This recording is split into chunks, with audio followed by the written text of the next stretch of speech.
First Tuesday of Lent. Christ underwent every kind of suffering. Every kind of suffering. The things men suffer may be understood in two ways. By kind, we may mean a particular individual suffering, and in this sense there was no reason why Christ should suffer every kind of suffering, for many kinds of suffering are contrary to one another, as for example to be burnt and to be drowned.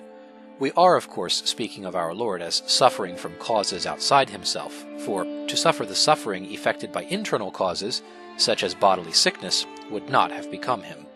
But if by kind we mean the class, then our Lord did suffer by every kind of suffering, as we can show in three ways. 1. By considering the men through whom he suffered, for he suffered something at the hands of Gentiles and of Jews, of men and even of women, as the story of the servant girl who accused St. Peter goes to show. He suffered again at the hands of rulers, of their ministers, and of the people, as was prophesied. Why have the Gentiles raged, and the people devised vain things? The kings of the earth stood up, and the princes met together against the Lord and against his Christ. He suffered too from his friends, the men he knew best, for Peter denied him, and Judas betrayed him. 2.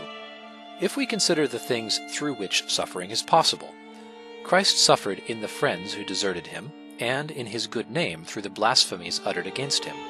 He suffered in the respect, in the glory, due to him through the derision and contempt bestowed upon him.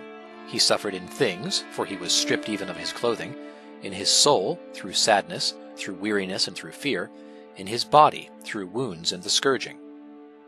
3.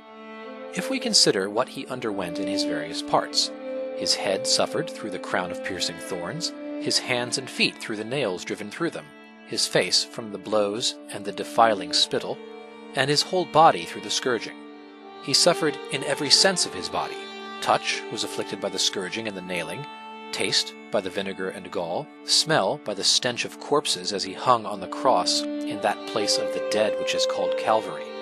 His hearing was torn with the voices of mockers and blasphemers, and he saw the tears of his mother and of the disciple whom he loved.